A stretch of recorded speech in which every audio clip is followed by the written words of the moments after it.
Return to Glory podcast. Another bye week.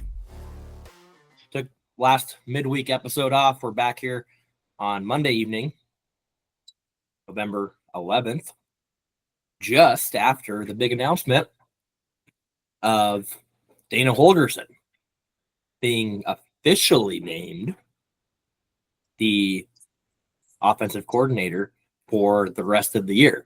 So we've been, since the last game, we knew there were new people coming in. We knew Dana was coming in. And on top of a defensive guy that has been helping Rule all year. So that wasn't really new. But Dana Holgerson comes in to fix all the offensive problems. Nobody really knew what the capacity was. There's obviously chatter and talk about the future, 2025.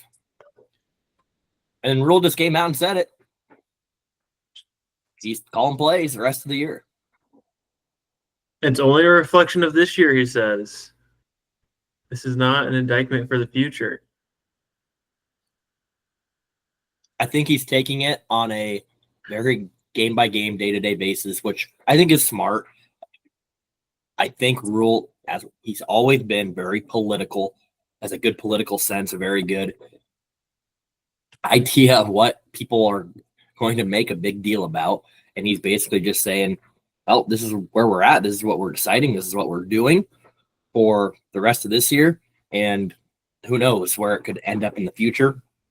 But that's where we're at here with 3 games to go. 3 games that we probably won't be favored in. But as he spoke, we need to find a way to score 7 to 10 more points a game, which isn't unheard of to do. But clearly the way the direction the offense was going was not good, and went out and asked for help. Dak, you've been calling this for a few weeks. Yep. Finally, my hat goes off the Rule. I don't know what changed in a week. Finally, good God. I don't know. Maybe he noticed that Satterfield was just a dead man walking, and like I've been saying, just get rid of him. There's no point in keeping him there. I mean, he's still on the team. I don't know why. I'm guessing he has to be probably one to stay, I guess. And I don't know. But I'm finally been calling it. Now the main thing is, which I hope happens, is are they going to run the air raid right out of the gun, just straight from I don't know what Satterfield ran, nothing, to an air raid, which I hope happens, because I don't think Holgerson runs anything else besides air raid either. He never has. So, okay. We're going to get into that because I have a lot of comments on what you just said. Before we dive into our true opinions and thoughts, how rate our offense in the scale of 1 to 10. Or I'm gonna even broaden the scale a little more.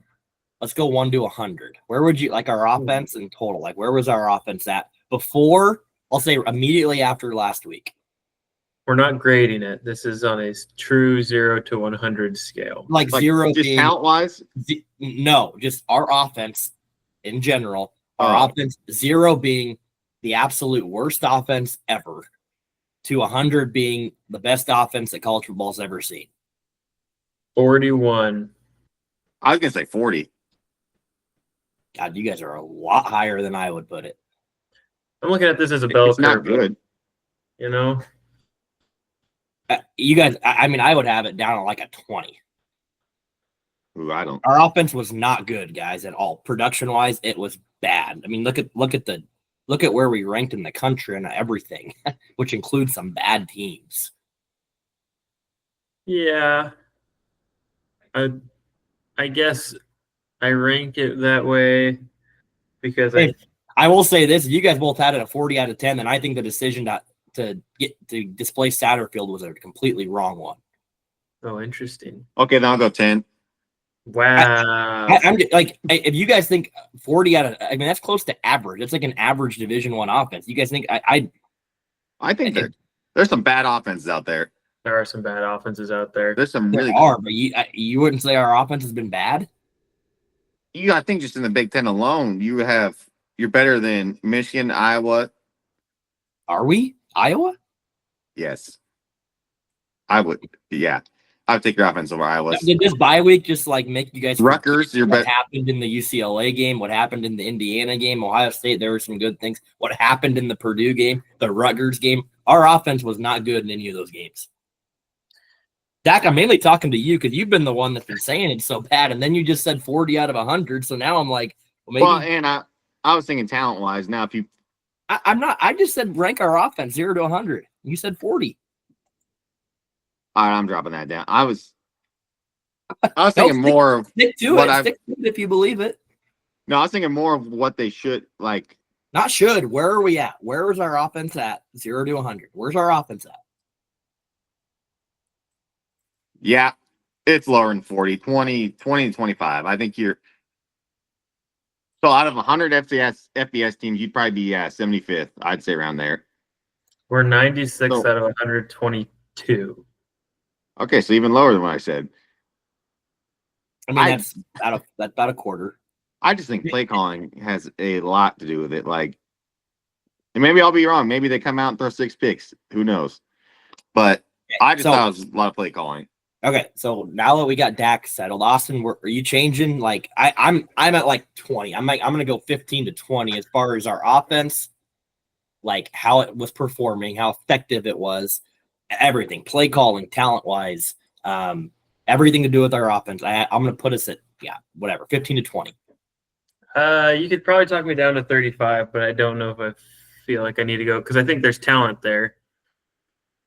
I'm not, but I don't. It's not what you think should or could happen. It's what we've been showing. What has our offense produced? I'm not going lower than 35. Well, God, like I said, you got to think how many bad offenses, like you were just saying there. A lot of points on the board. So I think that has changed a lot of things. So that's more of a reflection of special teams than it is our offense. You're probably middle of the road offense in the Big Ten, easy. Yeah, but the big, But the Big Ten's one of the worst.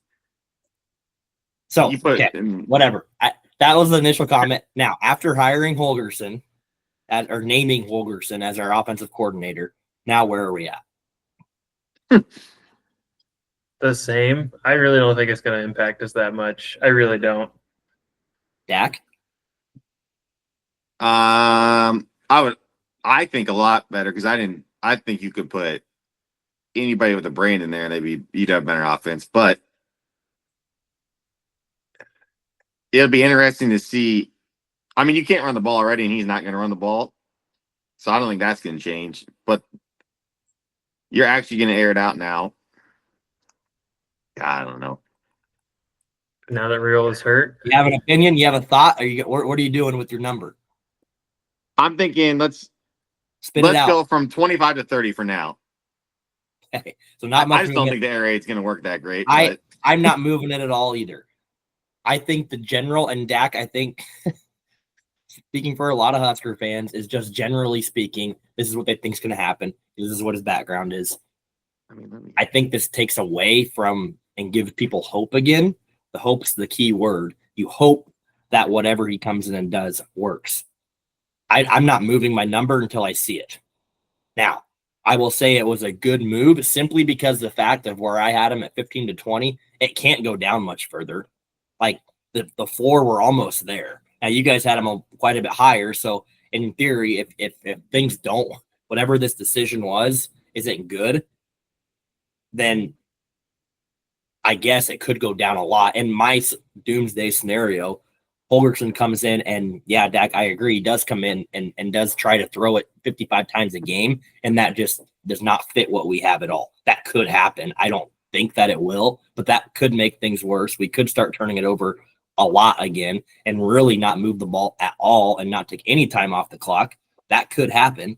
But I think the move can only help us because we were pretty much already, I thought, close to rock bottom. I mean, I was under the opinion 2, 3, 4 weeks ago. I even said, what's going to change Satterfield? Like, this isn't going to do anything now if you name somebody else as an offensive coordinator. That was also me not thinking that we would hire somebody different. It was promoting within. Why? That's the thing I'm confused about. We literally had 2 OCs on staff. We had a co-offensive coordinator and a regular offensive coordinator. And then we still bring in Holgerson as an offensive consultant. And then within a week, he's the offensive coordinator. Like, how bad does it have to be? It's interesting. Like, the whole Holgerson thing, it gives hope, right? Because of what he's shown to do. Glenn Thomas has not had the resume that Holgerson has. Neither has Satterfield, obviously. But that was what Glenn Thomas was kind of supposed to do. Right. It's weird how that never got brought up amongst conversation because can everybody agree that our offense sucked last year? Yeah. And, I mean, on a scale of, let's go back to 0 to 100. Where was our offense at? 5. I would not go that low. 33. I'm going back in my 15 to 20 range. I don't think we're any worse or better. Yeah. Now, early in the year, I thought maybe we were up closer, to 50, but we've once again shown that our offense is not producing, and we fixed the thing that we thought was the problem was the quarterback. And our run game has gotten, you could say, worse. Our pass game has not changed because it wasn't good to begin with. We got maybe a better passing quarterback. These receivers we brought in maybe aren't as good as everybody's hype made it out to be. Shocker, shocker. So we're down here again at 15 to 20 in my mind, wherever your guys' numbers are at. And we bring in Holgerson, who I guess has proven to produce offenses. My cautions were, one, Austin, what you say. Like Glenn Thomas, that was what he was supposed to do. No one is talking like, what is he even doing? He's coaching the quarterbacks, right? Like that's all we really know. And we're paying him money. Second hesitation. Now, he did just get let go from Houston last year. So maybe, he just want to take some time off. There's a reason why he didn't have a job. I don't know what that reason is, if people didn't want him. But he went 4-8 last year at Houston, got fired from his position. He did have a good turnaround at Houston, though. He went 4-8 in his first year. They got to 12-2 in 2021, and then they fell back to 4-8, and he got fired. Prior to that, he was at West Virginia. He was a head coach there for 7.5 years. Had a couple of really good seasons there. I say really good, really good in Nebraska terms, 8-5, 10-3, 7-6, 8-4. And then prior to that, he was an assistant at Houston. And then as Dak has mentioned with the air raid, he comes from the Mike Leach tree at Texas Tech. That's where he basically started his coaching career there and built his way up. So he has that track record. I think that's what the hope is. When you hire Glenn Thomas, there was also hope that, okay, our offense is going to get better from last year. But it maybe did, but didn't. I would say what better it got was because of Dylan. But now Dylan's kind of been stagnant. So again, I'm using this word hope because I think that makes our potential higher. If we didn't make any changes at all, and I think Rule saw this from now until the end of the year, our offense, wherever your number's at, I'm going to go 15 to 20. It could have got better, but it wasn't getting much higher than 30. I mean, it was what it was. Holgerson brings a fresh mind that the downside can't go much further down, but it raises the upside of what it could be. And it may not do any of that. Just the news of getting him as the coach does not change my opinion of our offense right now. It gives a little more hope. But that's about it. That's where I stand on the whole news. It's has nothing to do with, I think we will be better. I think this is going to solve things, but I just won't say that until we actually see some production on the field. I still just think it's weird, the timing. I mean, is it safe to assume that he was operating as the OC all of last week too, when he got brought in as a consultant? Or is it truly like hey, over the last couple of days? So if you listen to Rule today, he made it sound like he was brought in as a consultant. He was not offered the offensive coordinator. Right. So he wanted to see if it was a good fit first, but I think the intention was there at some point in the future. I don't know if anybody thought it was this soon. It does also sound like Satterfield knew where he was at, whether that be now or in the future. Probably not going to be OC anymore. And he kind of said, "Coach, let me know where you want me to go. Like, I'll do it." Again, I've always said this. Satterfield is more of a soldier than he has been his own person. I've always thought that with him under Rule. I don't think it's they have a bigger friendship, I think, than people realize. And Satterfield is more of a yes man than people think with our offense. I mean, how does that work? I guess team dynamics. What do you guys think the impact is? You still have Sat on the staff, not calling. Like, is it truly just that Dana's just calling the plays, but Sat's still in charge of the like? I don't understand. There are now 3 offensive coordinators on this staff, and I do not understand. I cannot wrap my brain around how the power structure is and like where this shakes. Like at the end of the year, are you just firing these people? Are you demoting Sat? Are you demoting? I don't know. Dak, what do you think? You had to have asked Satterfield if you want to stay or not. Like, I mean, you tell him what's going to happen and say, do you want to stay on the staff or not? I mean, I'm guessing him and Rule got to be buddies or something. I don't know why he's still keeping him on staff, but I think that they asked him to stay, and I think he'll just I think he can stay out of it. Then let Dana just take over, basically. I think Satterfield will just stay on the back burner. What like you an said? $800 million pay cut to stay as a tight ends coach? He might. Now, if he stays on the team or the whole coaching staff for next year, I don't know. Just listen. I don't know if you guys did or not. Go listen to Rule's press conference. I think it's a very important one. It's loaded like with a lot of stuff that for a bye week. There's not much talk about USC yet, but for the future of the program, there's a lot of stuff to like grasp onto. And how he talked about the structure of the offense was interesting. He talked about how Sat and like Garrett McGuire said, hey, like, coach, let me know what you need. So here's how I'm picturing it. Like, picture Holgerson as his own his own like head coach. Like he's the head of the castle, and all these guys are just like they have one position. They said Sat's coaching the tight ends. Glenn Thomas coaching the quarterbacks. EJ Barthel still coaching the running backs. Garrett McGuire still receivers. And Donnie's still the O-line coach. And they all are in charge of position. They're all feeding information up through Holgerson. And then Holgerson ultimately is the one deciding on how the offense functions.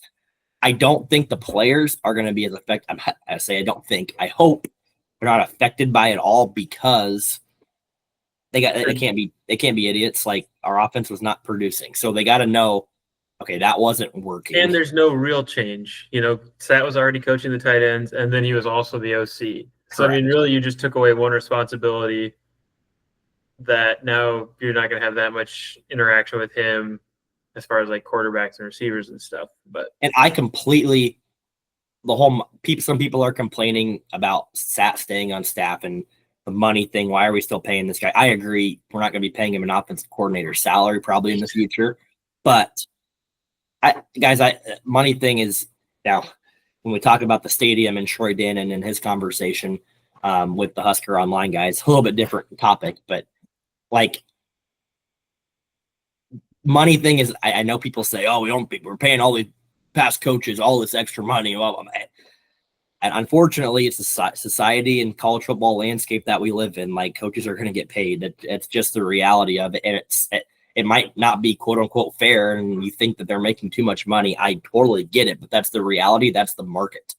And to keep people around and paying them $875,000 to be a tight ends coach, like versus hiring someone new for $550,000, like I get it, $300,000 a lot of money, but when it comes to a budget standpoint, I mean, I don't know, and a continuity standpoint. So I think again, we got a fresh face, a fresh mind that's going to take a different approach to what we're doing. Now, that being said, Dak, I don't think what you said earlier is feasible. We're not going to go to the air raid. It's just not going to happen. It's not. We can't do that in 1 week or 2 weeks and say, all right, the air raid system's implemented, fire away. Like it will not happen. Well, I was just looking on there to see if he ever didn't run the air raid, and he did. I didn't know this, but he was the OC when Tanner Morgan was at Minnesota. So awful offense, and then he was the OC. I don't know It never said for sure what he was, but I'm guessing OC on these teams. And then he was the OC at Michigan State when Peyton Thorne was the quarterback. And I saw they ranked like 98th in offense. So he has not ran the air raid before. It hasn't worked at all, but so I don't know. I hope Nebraska does come out and just run the air raid, F it, and just chuck it all over the field. You better check your, I don't know what source you're looking at. Like, he was never at Minnesota. I don't know who you're looking at. Who are you? Hold up. You're not on Dana Holgerson. 2018. He was at West Virginia in 2018. Are there two Dana Holgersons? Okay, well.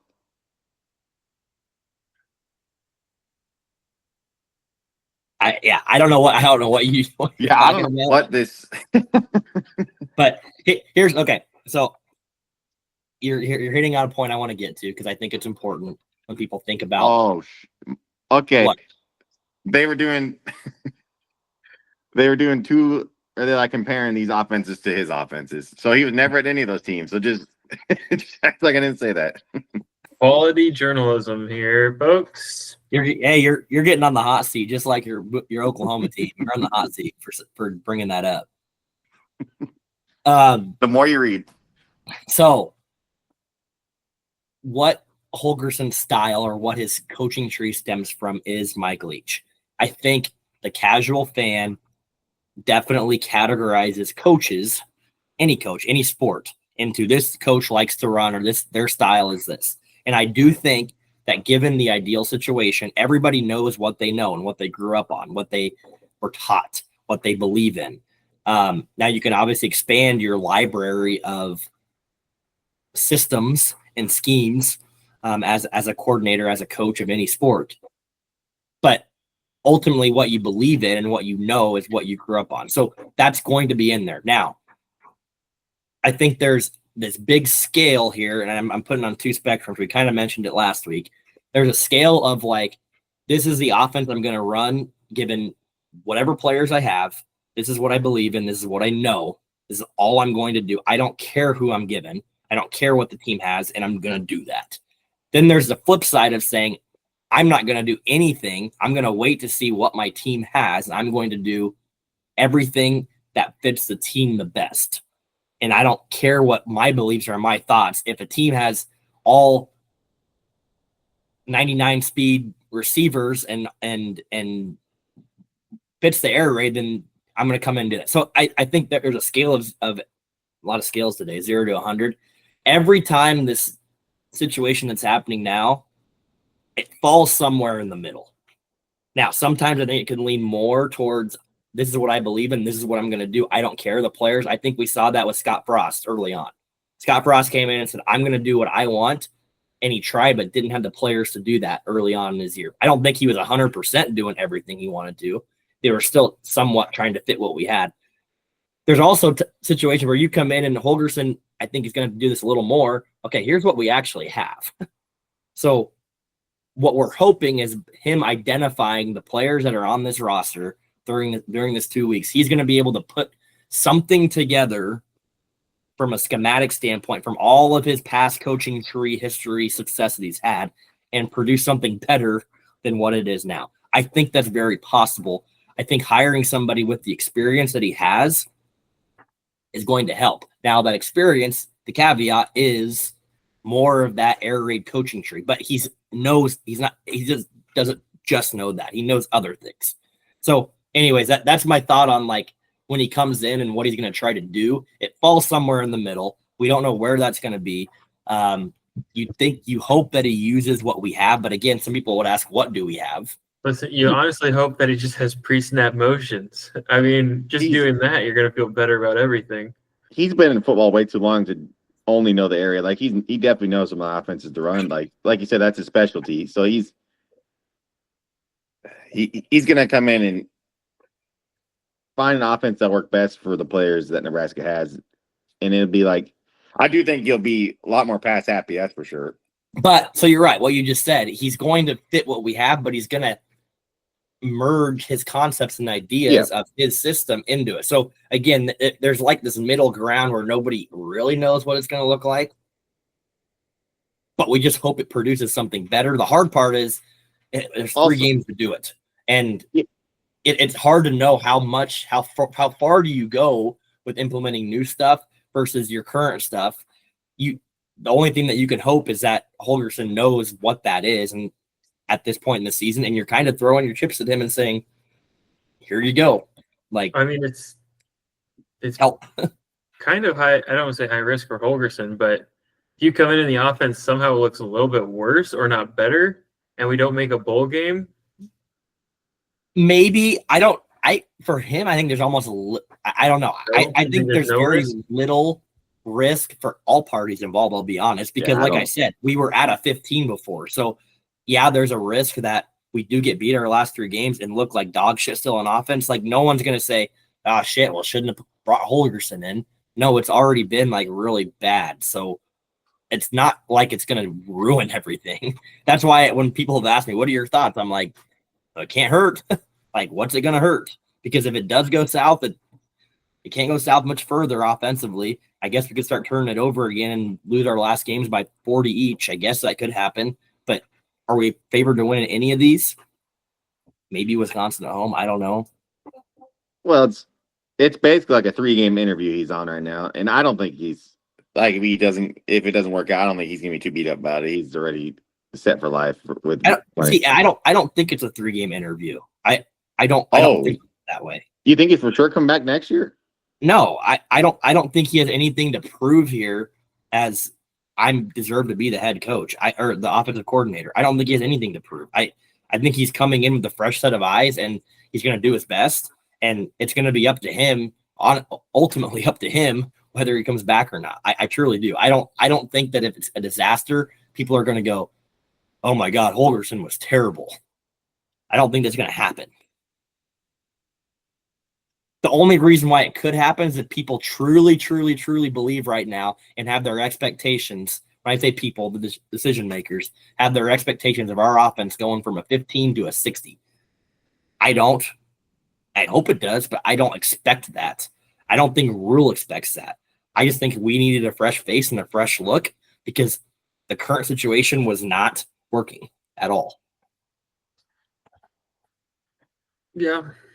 I mean, you just hope it works. You hate the change. Obviously we lost 3 in a row, but we did win 5 the other way. We won 5 the other way, but I mean, I guess you can look at how we won those games. Yeah. Like you said, it can't hurt. My other comment on the Holgerson thing, I was just watching his interview and some random lady commented on it. I have a lot of respect for Rule. All great leaders know when to ask for help. Completely agree. That's a very strong statement that I think Rule understands. This also comes back to my point last week after the UCLA game in the signs that some people didn't want to believe that unfortunately, guys, maybe this coaching staff just isn't competent, isn't knowledgeable of some of the, not even going to call them complex things. Rule mentioned the complexity, but how to implement a scheme. And Satterfield's not been good anywhere. And everybody kept saying that. And I was like, oh, I don't know. Maybe he doesn't just know. And guess what? You surround him. Why is Dak on here? Dak has duplicated himself. I don't know what happened, but the first one just completely shit out on me, and now I'm back. Yeah, two This different is screens. incredible. I don't know how that happened. It's just frozen. It just dropped, and now I'm on here twice. I don't know. That's awesome. I don't think that I lost my complete train of thought now that I'm staring at Dak's frozen face. Anyways, I don't know what I was saying, but I just think that You're talking about getting help. The lady made the comment. Yes. So Rule got help. I just don't know that this coaching staff was competent to begin with. And again, going back to it can't hurt. Dana's got a lot of experience on the offensive side, and it's worked where it's been. So Satterfield, we really didn't know if he actually knew, someone high school coach was saying in the red zone, a simple mesh concept in the red zone is very effective. Like, we never run that once. Like, the Satterfield not know simple adjustments to make as an offensive coordinator. Garrett McGuire, if that's Sat's right-hand man, guess what? The guy's not even 30. Like, he's not going to have the experience and, I'll say it, the courage to go to Satterfield and saying, nope, this is all wrong what we're doing. So I think doing this basically brings in a guy that does have a lot of knowledge. Now, granted, it recently has failed a little bit, but it just brings a whole fresh face, and these younger, more incompetent coaches can go to him and say, what do you need from me? How can we merge what we're already doing into what you think big picture of an offense? And that's what Holgerson's going to do. Like, he's not in charge of a position. He is going to oversee the entire offense, because I'll say it, I don't know that Rule knows offense very well. I don't think he does. So you bring in a guy that does, and it's good that Rule has a good relationship with a lot of these guys. You just hope it, again, use that word hope, that it works out in the long run. Did you guys read that Reddit thread I sent you of when Satterfield got hired as Nebraska's OC? I didn't. It was pretty hilarious. If you I actually don't read even know the if I got it. Yeah, I don't either. I don't know if I got it. Oh, I thought I texted it to you guys. Uh-uh. Anyways, it's pretty funny because you read back through the comments, and there's a bunch of people basically from West Virginia, or not West Virginia, South Carolina. They're like, in 2 to 3 years, you guys are going to regret this hire. He doesn't do anything on offense that's complicated, and it's just very frustrating to watch. He'll have a couple of high games, but other than that, you're just going to want to pull your hair out. It's pretty funny. I'm reading it. Yeah, I know. I see it now. I said that when they hired him. Why did they do the beginning? He wasn't good at South Carolina at all. Like, South Carolina got way better after he left, and he didn't have a good first year either. But they decided to bring him back again. Okay, so this is a perfect transition to my next big thought. And shout out Cooper Weeks for bringing this up too and making me think about it deeper. This year, especially, like I'm going to call it wasting 9 games with Satterfield as our OC, because last year we knew our offense wasn't good. But let's just even go back to when we hired Rule, and he brought Satterfield along, back to this Reddit post of people saying you're going to regret it. This, guys, I'm going to say it, this was a big, big mistake by Rule. And I think his friendship and his closeness relationship with Marcus Satterfield have been a big flaw. Now, you trust people in the sport. You trust people in your coaching circle. Satterfield worked with Rule at Temple. You go look at Temple's offenses. They were okay, but they weren't great. You mentioned his history. Like, it might, looking back on it, and Rule might regret it too. Like, it was a big mistake, and he was just so close to Satterfield where his flaws or the things that weren't working, he just hung on to it longer than he should have. And you hope that it's more of a Satterfield came in, he's really good at establishing the culture of what the expectation is as an offense, and that all we do is need to plug in a better play caller. That's hope that you hope. Yeah, that is what you hope, because it does. It just feels like, man, like if these guys are really that close, and you can go back and look at Scott Frost's buddies that he had on his coaching staff too, and flaws there.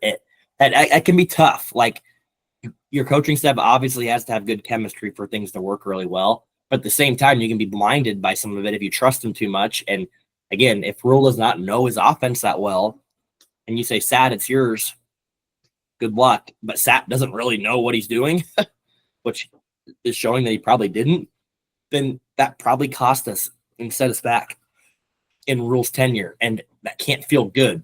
Now we have a new face. Now we have a new look. We'll see. We messed up on the quarterback year one. That was the reason, that was the scapegoat for year one. We said, maybe offense isn't that bad. Maybe Satterfield does know what he's doing. Just got to get him a quarterback. Well, we got a quarterback. They're back basically to where we were. We're not turning it over as much, knock on wood, but it still didn't work. So I just want to say that it's a really good thought. It makes you wonder, did we kind of waste an offense here for the past couple of years. At least we might have only wasted 1 year of an offense. Half, not even a full year of an offense. 75% of a year of an offense. All things considered, it might have gotten caught early enough. Last year was a culture establishing year. We didn't have a good quarterback. That was kind of on them. But yeah, I mean, 3/4 of the way through this year, it's like, okay, this offense isn't working. We're switching it up. And maybe that's all we need. Maybe. Well, maybe. That's what we hope. That's what we hope. Already 2 years in, the rules made 2 terrible offense decisions that have kind of killed your seasons both years. You already know what the first year was Jeff Sims. That was his decision right there, bringing him in. We also don't know what the other options were at quarterback his first year. Yeah, but I mean, and you don't know if that's rules or if that's Satterfield. It could have went hand in hand. Yeah, but then you got to bring Satterfield in too. That's another terrible. It's like 2 years in, he's not proven he's. He got Dylan Raiola. Yeah, but what has he done yet? So that's the whole negative. The whole downside to it is, yeah, you can say, okay, we haven't wasted really anything. Maybe we caught it early enough. Well, if we wouldn't had to catch anything at the beginning because it was all okay, then things could look very different in year 2 when we aren't fighting for another win to get to a bowl game. I mean, Dak sometimes has very generic takes with a lot of things, but like these 2 big things he's been right on with Satterfield and with Jeff Sims. And it goes all the way back to Husker fans being blinded by some of the obvious things that are right in front of us that don't work. So again, nothing's ruined. There's still a lot of season left. It is bye week, so this is the kind of stuff we talk about and changes. But yeah, we're 5-4 still, with a chance to still win a bowl game. That would be huge, or make it to a bowl game and potentially win. That would be huge for the program. It'd be huge for Rule. You don't do that, it's a little scary. Rule's starting, and I like this. I really do like this. He's starting to get short and a little bit snippy with the media, and I like it because it shows that you're not worried and caring about the general public, about people that really have no impact on your program. Now, maybe from a recruiting standpoint, a little bit, they have say and push on social media, but he even told them, he's like, we're not bringing Holgerson out. We're not bringing other coaches out this week. Like, we're going to start keeping stuff more in-house. You guys are really good at your job, is the way he worded it. So he knows that whatever gets said is going to get twisted a billion ways, as it always does. And I like that. Like, I say it as it is, Matt. Like, I like the media and the fans have no obligation. Some people might disagree with that, have no right to know the details of what's going on. I think media, for the most part, is just kind of ridiculous. It keeps the fans informed. I guess it's why it's an entertainment business, but hardly informed. But when that starts happening, that's when you start seeing coaches start to get, because all that does is starting new articles and different things. The media gets pissed at you. Then they start throwing this and this. Next thing you know, you're on the hot seat for really nothing. Because the media made that a thing. Like, that's just how things happen. It's viral. This was like the last 2 weeks, the World Herald, like, I don't really remember a time during Frost tenure where they were like, hey, you got to fire it. Like, during the year, I feel like there was a little more bite this year from the old World Herald. Like, Sipple wrote an article about how it's time to get rid of Satterfield, and I just feel like they're been pretty generous. Their podcasts, that what a lot of them say it. The quote they always say: "The fans deserve more. The fans deserve more. Right? Guys. The fans deserve more." They put why? Tell me why. I mean, outside of maybe donating money, why do we deserve it? We're fans. We're fans. Like, so that's why I think they're getting a little bit. The media themselves are getting a little bit short and snippy with a lot of things, is because they try to back the fans up, because that's who ultimately their audience is, which ultimately drives the clicks and drives the revenue. Like, that's how things work right now. And I'm okay if a team and a coach goes, nope. Like, this is what we want to do. Now, the downside of that is if it does start failing and you're not winning, well, then you have zero reason or zero explanation. No backing. Yeah. No back because you've been short. But I said that not too long ago about head coaches. Like the ones I like the Greg Popoviches. I like the Spolstras. I'm going basketball coaches. I like the Coach K's. I like the guys, even the Harbaughs, the one Saban, the ones that are just like short and snippy and like they really don't give a crap about what the media posts. They don't care. They don't even know what's going on. I like that kind. Signetti, what he said this week. Someone asked him about the playoff. He's like, I don't even know how that thing works. He goes, I mean, I don't even know how many teams are in it. I don't even know, like, you know, what goes on. He goes, I have no idea. I don't think he actually believes that, or I don't think that's actually true. But in his mind, he's like, I don't give a crap about all the other hoopla and rah. Like, all I care about is X, Y, and Z. Like, I like those kind of coaches. And Rule got a little bit of that in him this week. The main thing you want to do as a coach in this press conference is not make a story. Like you don't want to, because that's what the media is looking for when they're asking you these questions, is for you to say something stupid and make a story. Say something stupid or something they can twist. And guess what? Yeah. The less you talk, the less you give them to make something about it. Yep. Well, and then you get ripped for being an asshole to the media. But either way, it's not a win-win these press conferences for the we do in coaches. Nebraska because that's all we have. Other places that it happens and it gets brushed off, but Nebraska, I'm telling you, that's a big fault of everything in Nebraska is how this all plays out. That's why Bo's not here.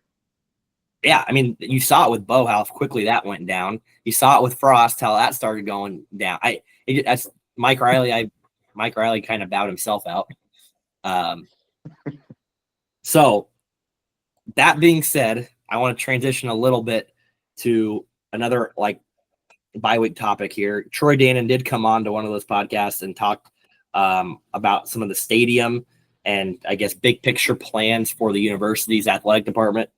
And again, another really good interview to go listen to it just to get a picture of where he sits as the head coach or as the athletic director. Guys, he fully supports where the staff's at and the direction they're going right now. And I know you can't really say anything else to the media, but he makes it a point to really call out the direction and the vision and the future of football specifically with what he thinks is going on. Now, he is new. Remember, he started the first week of March Madness this year and took over for Trev Alberts. He's figuring things out, but the one thing that he said that attracted him to Nebraska is that, I can't remember the mentality he called it. Basically, the Nebraska's very hungry. Like they want to be good. That drive, like everybody in the state. So you can't replace that. Like that is real.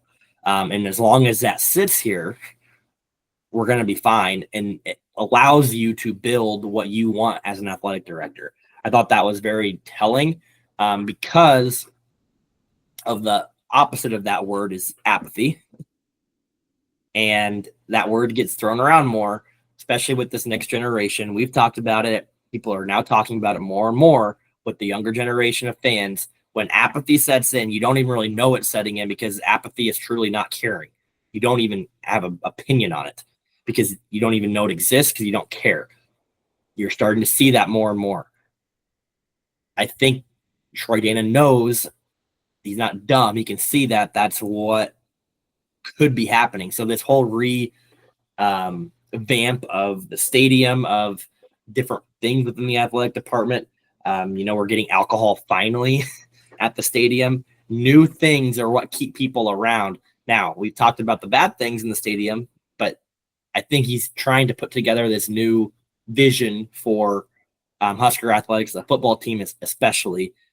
I guess, Austin, I don't know if you listened to it, but thoughts on the stadium or just Troy Danon in general, because I think he does bring out another fresh perspective. I mean, I think it's just time for the stadium to have updates. I mean, it's just old.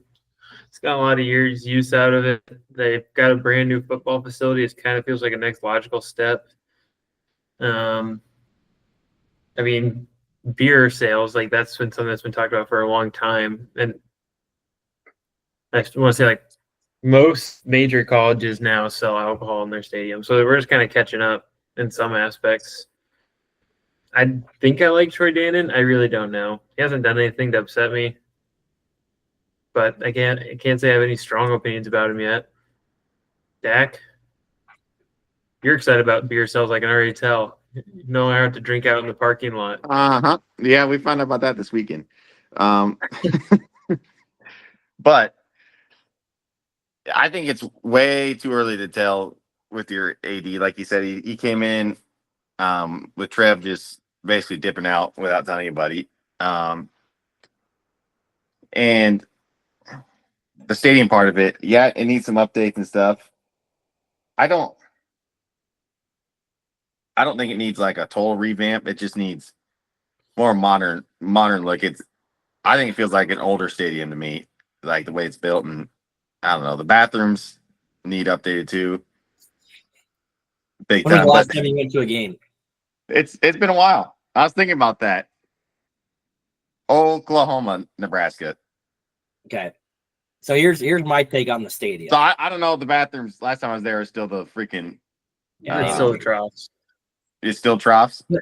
But here's the thing: like going to road games, I'll say at Mizzou Stadium is older than Nebraska's. It seems older. Like I wouldn't use Nebraska Stadium as old. I would say that it's not authentic in the sense that it's updated from the bells and whistles standpoint. Everything there, though, to me, and I heard this from a former Husker player through the grapevine, like the Memorial Stadium is not one that is, I'm going to use the word hostile anymore. Like it used to be a hostile environment, and I think a lot of that does come with winning, but it's not one that like it might be called a tough place to play. Well, clearly teams have not had trouble playing in Memorial Stadium, but the crowd, Nebraska, nice. It's not a hostile environment, and I went to Mizzou this weekend, and we'll get to that here in a little bit. Like that place was so much, and it seats 60,000 people, plus maybe 10,000 that sit in the grass. Like that was so much more of a hostile, loud, energetic fan base. Kansas State, same way, than any Nebraska game I've been to. Like, and it also, I look at the people that are going to those games versus the people that are going to Nebraska games. The demographic is a little bit different. The types of things they do during timeouts, the types of things they do at halftime, all the downtime, it's just so different. It just feels authentic college football, not at Nebraska. I don't know that like that's all in the plans to renovate, but it's hard because I do think the older crowd, people that are donating the money, that are funding the athletic department, and there's a big push for revenue enhancements. Troy Danon mentioned that he threw out some stat that there's like 43% of the seats that are supposed to be getting donated money for the tickets were grandfathered in by the time when that was announced, so they're not getting that revenue. He knows that there's a need for more revenue with all this stuff going on, but the ones that are doing that's the older generation. And guess what? They're not the ones that make the crowd hostile, unfortunately. Right. They're not the ones. So it's a tough balance on what you're trying to accomplish with the stadium. Troy Danon seems to maybe has identified that. Other revenue things he talked about was bringing in like 2 big events a year outside of football.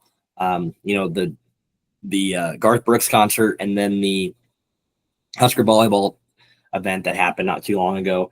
We mentioned there's an offer out with Bud Crawford to come have a fight at Memorial Stadium. Like having outside of football events come in to make revenue. 7 to 8 million of alcohol sales. He mentioned that's about how much it brings in in a given year. And then he talked about how South Stadium is kind of the first big piece that is going to be going into the renovation here in the next couple of years.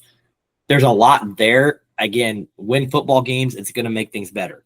That's the bottom line. I think the stadium stuff is important to talk about. There is a lot of things we could do to make it better. One thing, and if I had to make one simple change to it, is move the damn student section to a place where they can have a bigger impact on the game. If we're already not going to have a loud and hostile student section, no offense to the Boneyard, but you're in a tough spot. Like you are in a terrible corner, spot. and you're One end zone. It's a corner of the end zone too. So like you're not even that much on the field. Again, all these other places, look where their students sit. It's on the side somewhere. Sometimes like K-State, right behind the benches. Go look at some of these other places where they sit their students. The problem is the money and the donors, people that pay the big bucks, they want the best seats in the house. There's your conflict. That's your tug and pull. So it's tough. Like that is a tough decision to decide to make it. He mentioned the lack of, I can't remember the word he used, but like the premium dollar seats, like the suite type style, like no place to even be outdoors. You have the club level, right? That you can go sit, but there's no like premium top dollar option. So you mentioned about, installing maybe some of that. Again, a lot of stuff that goes into it. It's a challenge. If you win football games, it's going to get more hostile, yes. but it's a give and take because we haven't won many football games and we're not very hostile. So it's hard. Like Dak, you said alcohol is going to help too with the alcohol will help, but why did that take so long for us to get to that point? Because Tom Osborne's not dead. I was thinking about this today, Hunter. I mean, yeah, I thought Missouri was 10 times better than Nebraska at the home game. But anyway, we went to. Before you say that, think about this. Missouri is like, what would you say out of that 16 SEC teams? They're probably like 10th in best stadium. So keep that in mind. Yeah. But I was thinking about this too. We went to a night game. And do you think that we thought it was so sweet because we're used to Nebraska Stadium? Like, it's just a new environment. That's true. I mean, I do think like the stuff they do, like the third down song, the student section is just way more in it. Nebraska. I've never saw a Nebraska student section like that. And I think it has to do with how close they are, and because they're on the field, like field level, like right there. And some of these other road environments in the Big Ten that I've been to, Purdue, Indiana had to suck. In Indiana, well, because they're winning, it's hard. You're right. I'm a little bit blinded in comparing them to Nebraska because I've been to so many games at home. So when you do go to the environment's not like that in Nebraska. Like the Michigan State game, it was a night game. We're not making bowl games. Like that's why the environment's not great. Is we go there, we get up, and then we just know we're going to lose. I mean, now did any of us go to Colorado this year? Nope. And that one I didn't. That one I heard was, but so it'll be interesting looking back on that in a couple of years, how that gets compared to, and I'll say it, even some of the games like Miami and Austin, I were in college, and Oregon. Yep. I'll be interested in 5 years. Like, is that Colorado game ahead of those two? Because those two were pretty crazy games, I would say, at home. Yes. I don't know. It's too soon to tell. Probably a little bit of recency bias, and I wasn't there, so it's hard to compare. The Ohio State comeback was another big one that I remember was pretty nuts, with Rex Burkhead and Levante David on the strip fumble. So we'll see. And obviously the old days, I have no idea. It just feels like it's not as authentic anymore, especially the more road games I go to and you see some of these other things they're doing. I'm like, God, that's a great idea. That's cool. That's neat. And here we are doing, I don't even know what we do. I guess we do the Simba, again, family friend thing. And it's kind of funny, but I'm not saying get rid of that.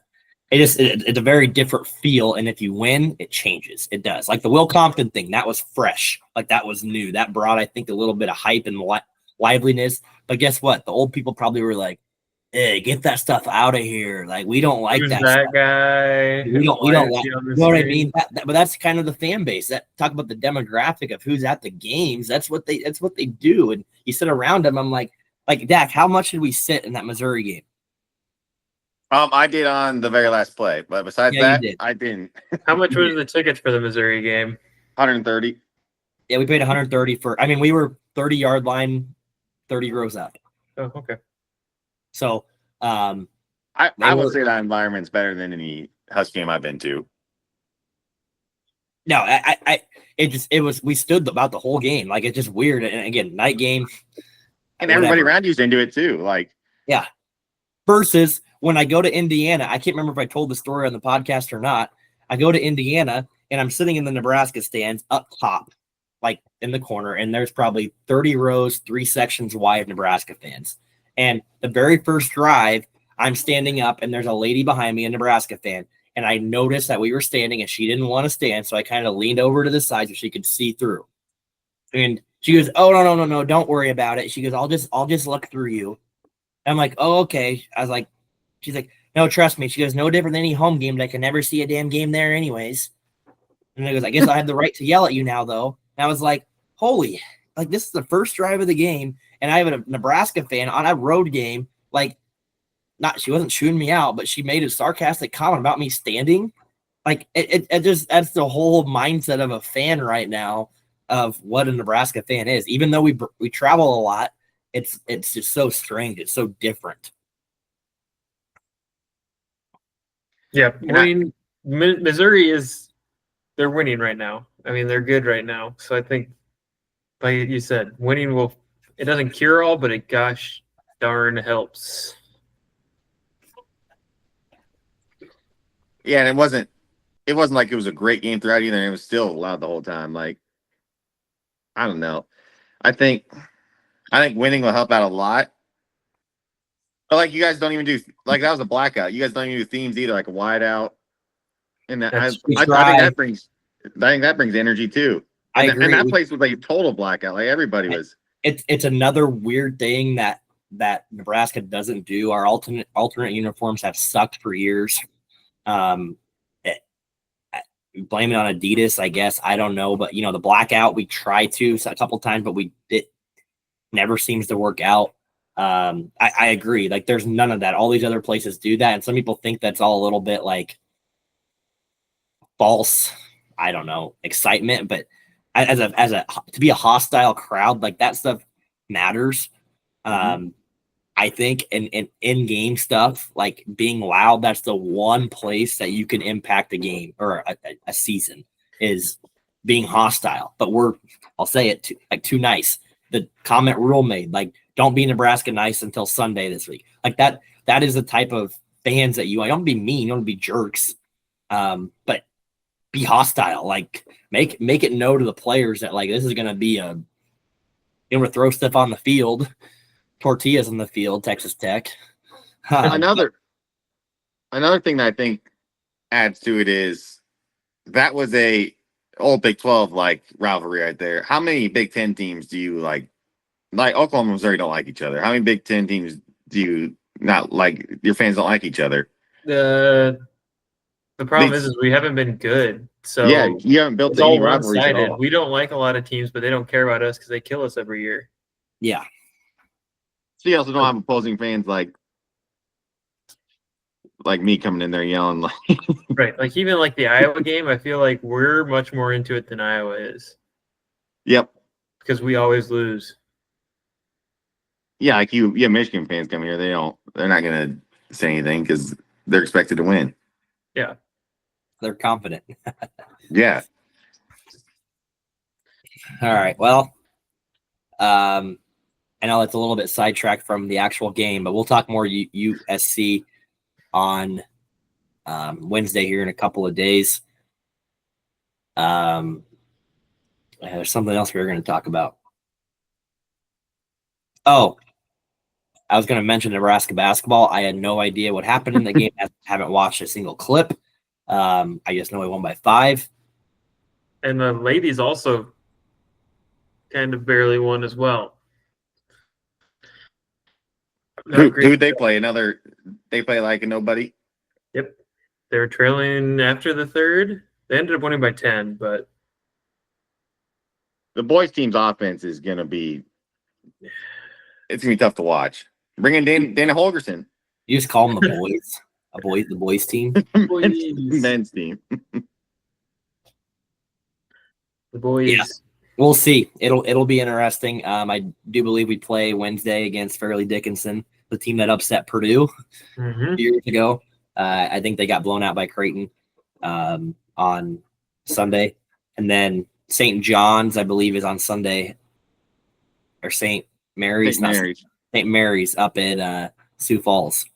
that'll be the one you'll be able to really see how good or bad you are. Like, I Yeah, don't we'll know how see good that. St. Mary's is, but I don't know. they're usually good. The spread, I guess, will be less than 5 probably either way. But then we play Creighton that next week. So I would say most people probably will expect us to be 3-2 after the next couple of weeks, but we'll see. Volleyball team's cruising. Still cruising. Thank God we have them. Thank God we have them. Hostile environment right there. Hostile do it. environment. We can do it. It's within us. Well, Dak, can we get an MIZ? No. ZOU? MIZ. ZOU. Why There did we you go. just lead that? There we go. Screw it. We'll do it. That I'm still pissed about that game, but we don't have to talk about it. Yeah, I guess background, we went to the Missouri-Oklahoma game this weekend. A lot of fun. Just leave it at that. If I heard that chant one more time walking out of the stadium, I don't know what I would have done. I had to get out of there. We'll just say that. All right, we'll be back in a couple of days. USC week. Go Big Red. GBR. Boomer Sooner.